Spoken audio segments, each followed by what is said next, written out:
당장의 열기를 고조시키고 있습니다.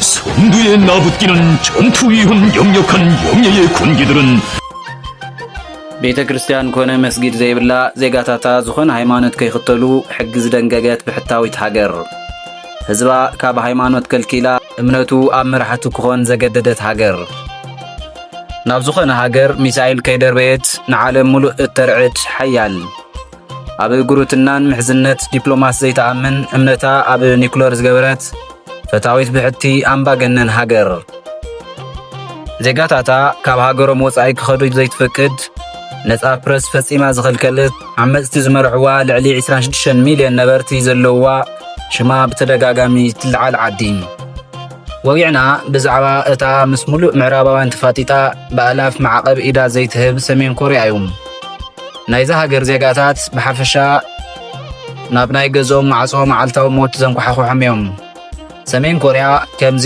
ኣብ ዓድና ዘሎ ብጥቡቕ ሓደገኛ ኤሌክትሪክ ሓጹር ብደገ ሓያል ከልዩ ድማ ብውሽጢ ዘለዎ ናይ ሃፋትም ግቢ ጌርና ንሕሰባ ዶብ እታ ሃገር ካብ ዓለም ብፍሉይ ዝሕሎ ዓይኖም ስልም ዘይብል ተኣመንቲ ወታደራት ዝወነነት እያ ሰላም ጥዕና ሃብልና ክቡራት ተኸታተልቲ ሰገንቲ እዩ ናይ ሎም ወጊዕና ብዛዕባ እታ ብሓደ ቤተሰብ ዳርጋ ሓደ ክፍለ ዘመን ዝተመርሐትን ቀጻሊ እውን ከምዚ ዓይነት ዕፃ ዘለዋ ሃገር ሰሜን ኮርያ ጌርና ኣለና ፈለማ ግን ኣጋሽ ተኸታተልትና ነታ ምልክት ምሕዝነትና ዝኾነ ሰብስክራይብ ምግባርኩም ክተረጋግጹ ክነዛሃረኩም ንፈቱም ተበጻሕነት ምድላውና ክውስኽ ድማ ላይክን ሸርን ክትገብሩ ንዕድም ሰናይ ምክትታል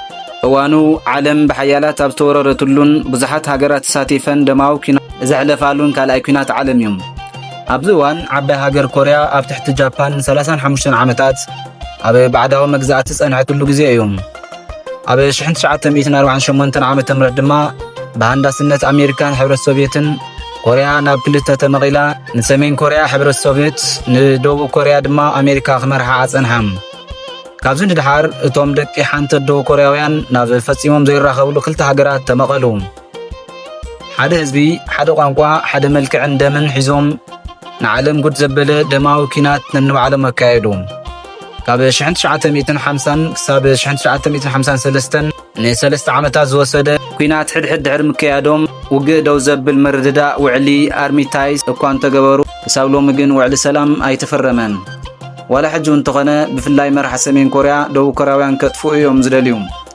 ኣብ ደቡብ ኮርያ ከምዚ ዝበለ ኣተሓሳስባ የለን ዝበዝሕ ደቡብ ኮርያዊ ዓባይ ሃገር ኮርያ ክትምለስ ዝብል ተስፋ ኣለዎም ኣብ መንጎ ክልቲአን ሃገራት ዓብዪ ናይ ሃፍትን ምዕባለን ፍልሊ ተፈጢሩ ኣለዎም ነብሲ ወከፍ ኣታዊ ዜጋታት ደቡብ ኮርያ ብዓመት ልዕሊ $28,000 እንትኸውን ናይ ሰሜን ኮርያውያን ግን $1,000 እዩ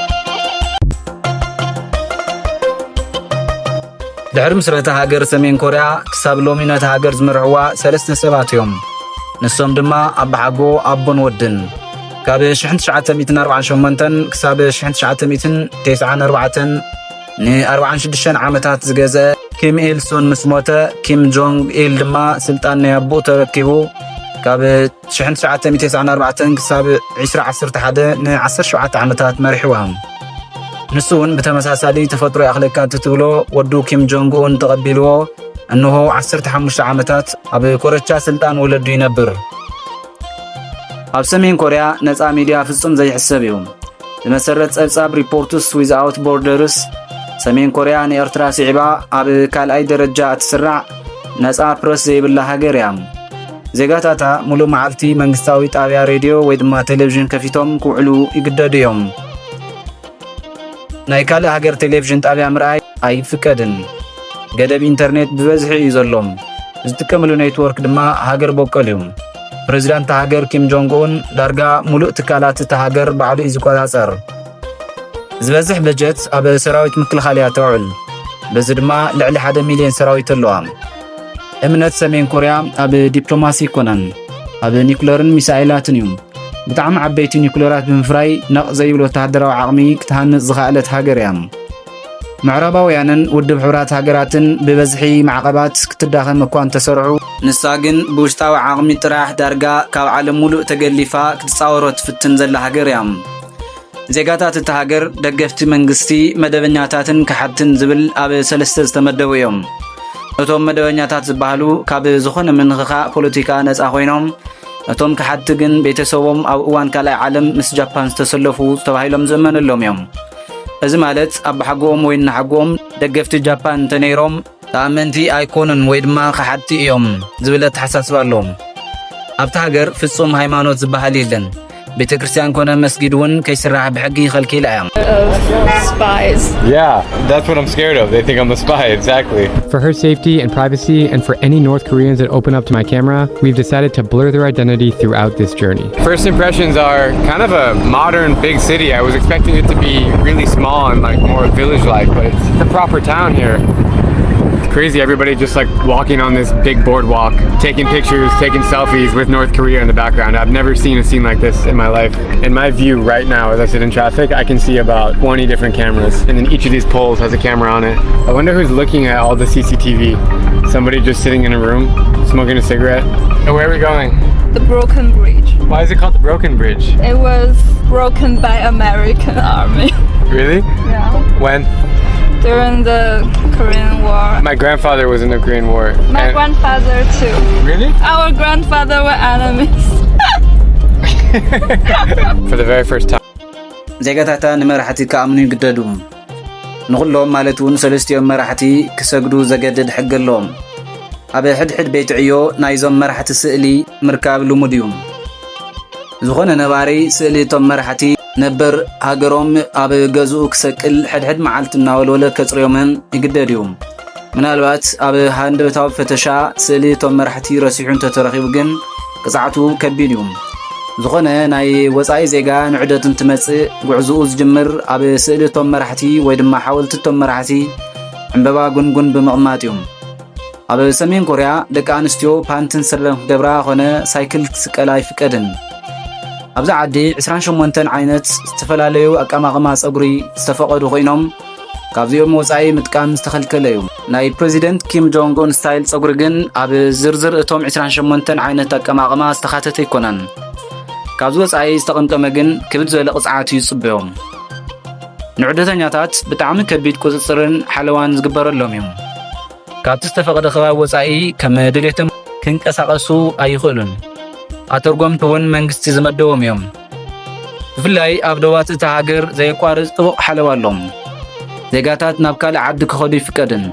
조선노동당의 집권력과 향도력을 강대한 무장으로 굳건히 받침해온 공화국 무력의 자랑찬 행로가 우렁찬 군악으로 취조되고 있습니다.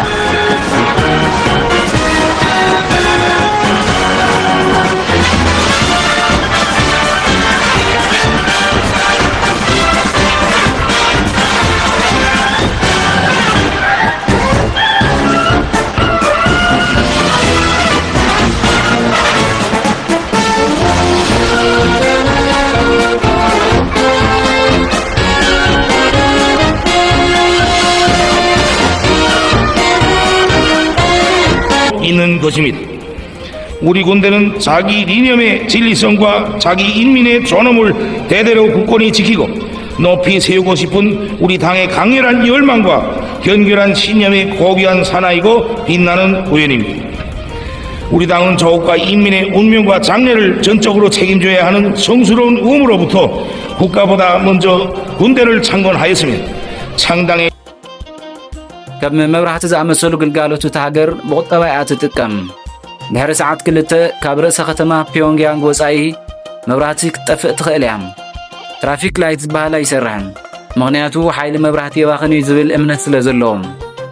ኣብ ሰሜን ኮርያ መረፃ በቢ5 ዓመታት ዝካየድ ኮይኑ ተመራፅን መራፅን ግን ሓደ ፓርቲ ጥራሕ እዩ። ወርከርስ ፓርቲ ኦፍ ኮርያ ዝበሃል ፓርቲ ኣሎም። ኣቦ ወንበሩ ኪም ጆንግ ኡን እዮም።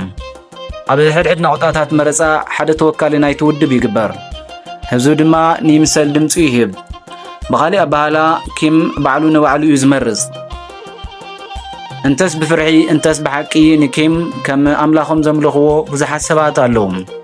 ንሶም ኣብ ድሕንነት ሃገርን ህንፀት ሰራዊትን ንኪም ጆንግ ኡን ዝወዳደሮ የለን ኢሎም የመስግንዎም። ብኣንጻሩ ድማ ኣብ ኣተሓዛ ሰብኣዊ መሰል ዜጋታትን ፖለቲካዊ ናጽነቶምን ኣብ ኣተሓዛ ሓበሬታን ካልኦትን ከቢድ ዓለም ለኻዊ ክስታት ዘቕርቡ ተቃወምቲ ኣለዎም።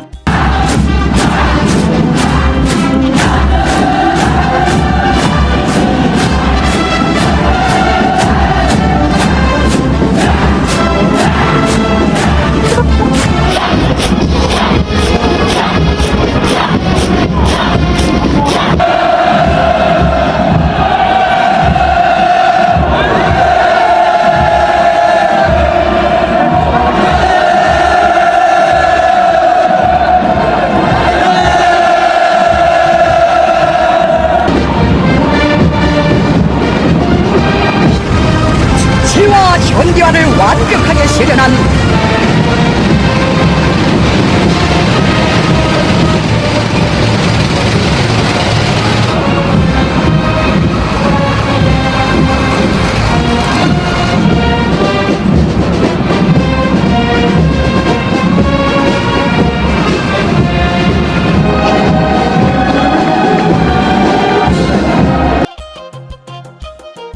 ናይ ኪም ጆንግ ኡን ሰሜን ኮርያ ንስኹም ክብራት ተኸታተልትና ከመይ ትግምግምዎም? ንሎም ዘዳለናዮ ምድላው ኣብዚ ኸንቢትና ኣለና። ቀጻሊ ብኻሊእ ክሳብ ንራኸብ ድሓን ጽንሑም። ወትሩ ከም ዝበለ ምድላው ክበጽሐኩም ንቻነልና ሰብስክራይብ ምግባርኩም ከይትረስዑ። ሰላም።